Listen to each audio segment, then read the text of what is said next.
क्या 2025 में यूके आना सही रहेगा कि नहीं? अगर हम स्टूडेंट वीज़ा पे आते हैं या वर्क वीज़ा लेते हैं, तो वर्क वीज़ा में हमें क्या चीज़ें देखनी चाहिए जो हम मोस्टली फोकस नहीं करते हैं? और उसके बारे में बहुत से रूमर्स हैं कि यहाँ के वर्क वीज़े कई लोगों की कंपनियां बंद हो जाती हैं, टैक्सेस बहुत हाई हैं। Hello everyone, this is Mohammad Numan.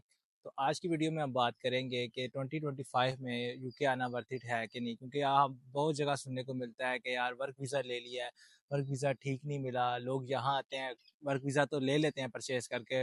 अगर इंडिया से बात करें तो 50-60 लाख रुपए का, पाकिस्तान से बात करें तो 1-1.5 करोड़ रुपए का।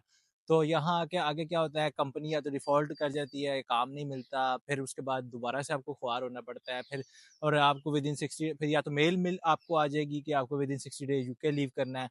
तो ऐसे की बहुत सी चीज़ें फेस करनी पड़ती हैं यहाँ आके। तो उसके लिए सबसे बेटर क्या होता है, आप सबसे पहले जब जिससे वीज़ा परचेज कर रहे हो, आप हम सबसे बड़ी गलती ये करते हैं कि हम चेक एंड बैलेंस नहीं करते।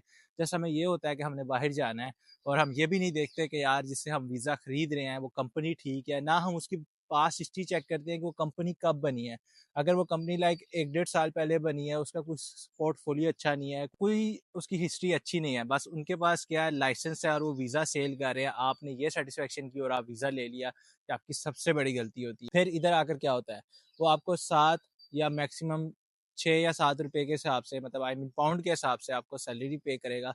उसी के हिसाब से आपने टैक्स उसी के अंदर से देना है अपना, ठीक है? वो भी आज की अगर बात की जाए तो 450 या 500 पाउंड टैक्स है पर मंथ जो आपको पे करना है।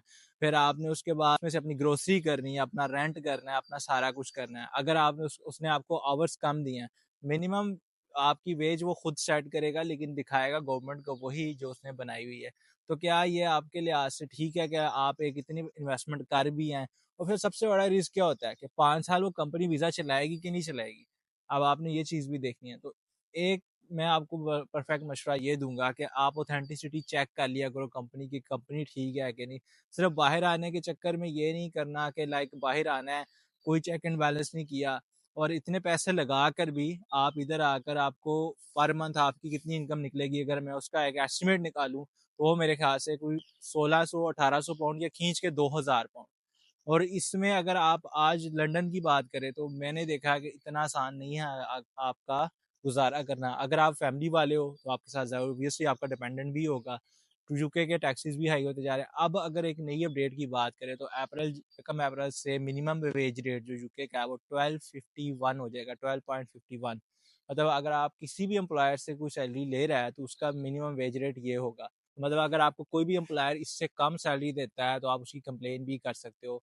बट ऑब्वियस ही बात है, आप खुद पहले अगर गलत रास्ता चूज करके आए हो, वीज़ा परचेज करके किसी बंदे से आए हो और ऐसे बंदे से जिसको लाइक आपको उसका ना तो कारोबार सही चलता है ना बस उसके पास एक लाइसेंस है और उसने जैसे आपको वीज़ा सेल कर दिया, तो मेरा आपको इंतहाई बरादराना मशवरा ये रहेगा कि प्लीज़ वीज़ा लेते वक्त ये चीज़ चेक कर लेना। अगर अब बात की जाए कि वर्क वीज़े पे आना, मैं किसी को इतना नहीं मशवरा दूंगा कि वो वर्क वीज़े पे आए, क्योंकि वर्क वीज़े के चांसेस चलाने के बहुत मुश्किल है यहाँ पे। हाँ, अगर अलबत्ता स्टूडेंट वीज़े की बात की जाए तो 2025 में मैं कहूँगा स्टूडेंट वीज़े पे आना ठीक है। एक तो 1 साल की डिग्री होती है, हद 1 साल या सवा साल की डिग्री होगी। उसके अलावा फिर आपको उसके बाद 2 साल का एक वीज़ा मिलता है जिसे पीएसडब्ल्यू यूके में कहते हैं, पोस्ट स्टडी वर्क वीज़ा। तो अगर हम बात करें स्टूडेंट पे आना, स्टूडेंट वीज़ा पे आना ठीक है कि नहीं ठीक है? तो स्टूडेंट वीज़ा यूके का सबसे बेस्ट इसलिए जा रहा है कि स्टूडेंट वीज़े में आपको 1 साल की या तो सवा साल की हद से ज़्यादा डिग्री होगी, 2 साल की यूके गवर्नमेंट आपको पीएसडब्ल्यू देता है। पीएसडब्ल्यू पे आपको फुल राइट टू वर्क होता है, but study during study degree आपको 2-3 दफ़ा ऐसे मौके आते हैं जब आपको राइट टू वर्क होता है। वो कौन से होते हैं?